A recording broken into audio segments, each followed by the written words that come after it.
Assalamualaikum warahmatullahi wabarakatuh. Perkenalkan, kami dari kelompok 1 ingin mempresentasikan terkait arsitektur layer di PT CRM, PT SKM maksudnya, untuk aplikasi sampel CRM.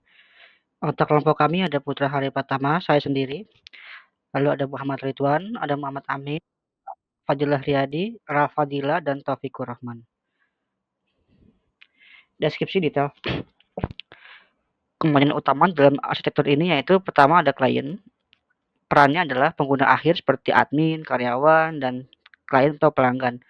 Platform misalnya seperti web browser atau aplikasi desktop yang terhubung ke sistem. Fungsinya adalah mengakses sistem melalui UI berbasis web, mengirimkan permintaan ke server misalnya login, tambah data, atau edit data.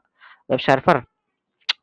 Perannya yaitu menyajikan halaman web dan menerima permintaan request HTTP atau HTTPS dari klien. Fungsinya itu melayani permintaan dari browser, meneruskan request dari client server ke application server. Lalu application server fungsinya yaitu memproses permintaan dari web server, menjalankan logika seperti autentikasi, manajemen sesi, dan validasi input, berkomunikasi dengan database server.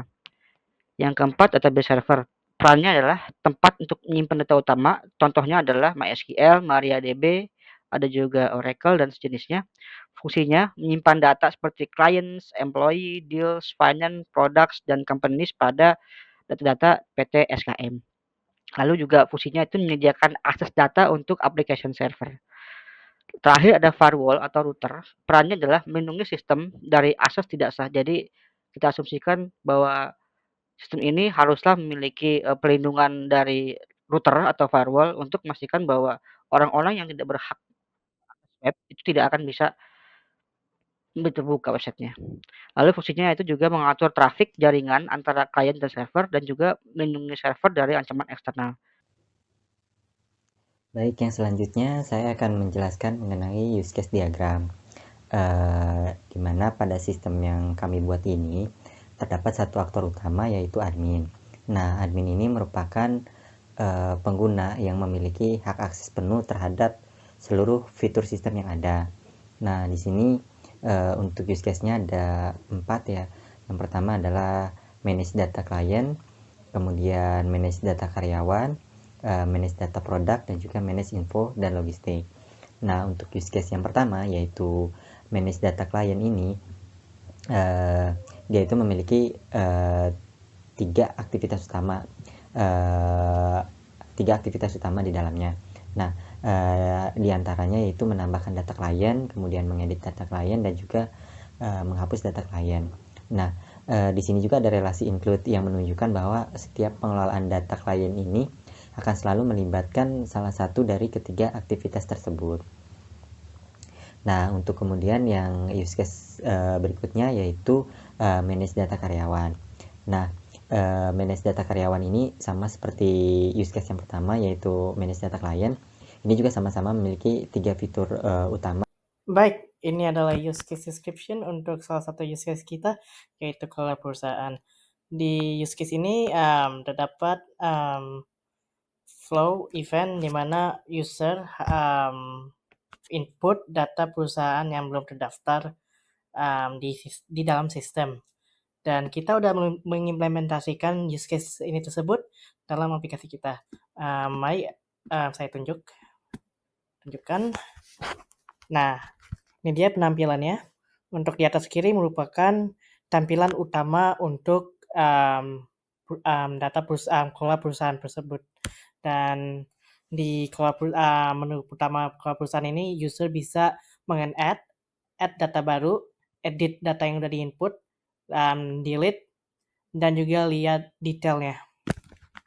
Nah, untuk di atas kanan ini merupakan data perusahaan yang belum di-input. Ini adalah form add-nya.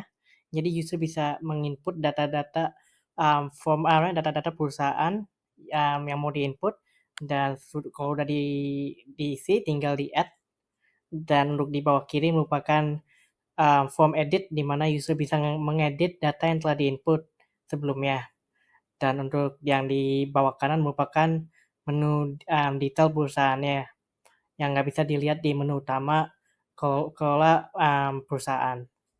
Assalamualaikum warahmatullahi wabarakatuh. Di sini saya Taufik Rohman. Saya akan mempresentasikan fitur mengenai penempatan komponen software dalam sistem CRM PT SKM. Gambar ini menunjukkan bagaimana sistem CRM didesain dan diimplementasikan dalam berbagai jaringan. Yang pertama, internet atau client zone.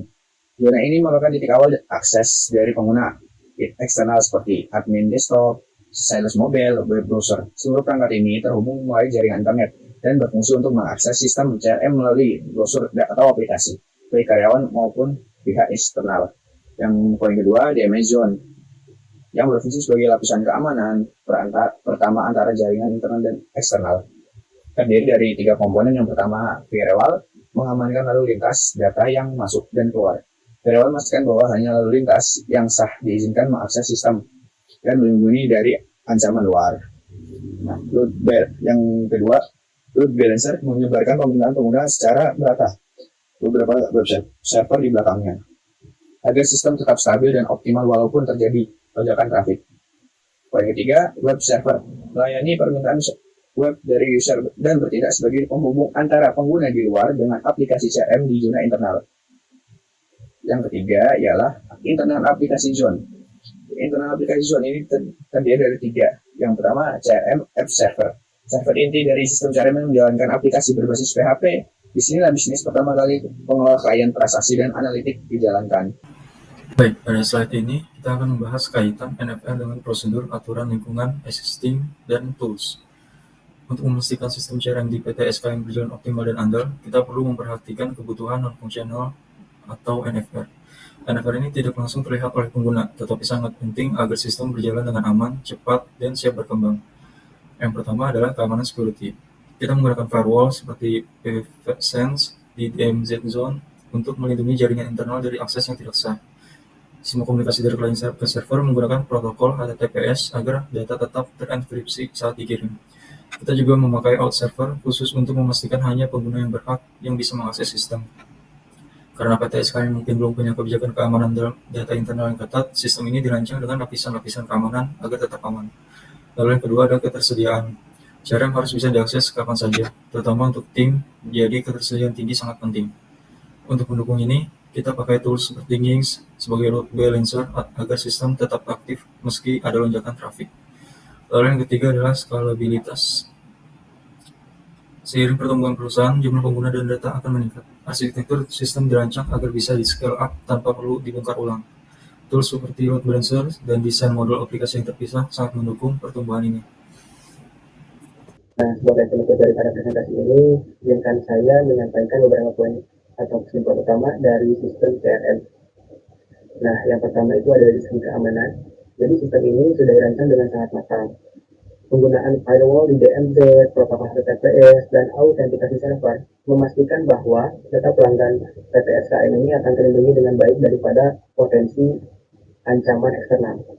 Lalu yang kedua, sistem ini memiliki ketersediaan dan skalabilitas yang tinggi.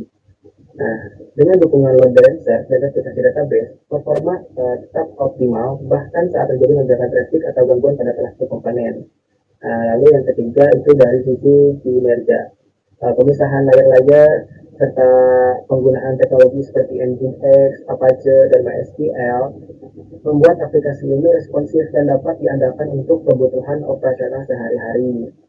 Nah, selanjutnya sistem ini juga mudah untuk dipelihara dan dikembangkan untuk kedepannya karena memiliki struktur yang jelas dan juga modular. Hal ini akan membantu tim IT dalam proses dibagi maupun update sistem di masa yang akan mendatang. Ditambah bahasa yang akan digunakan itu adalah bahasa yang cukup populer yaitu bahasa PHP dan juga framework Laravel yang mana sudah banyak komunitas untuk framework Laravel ini.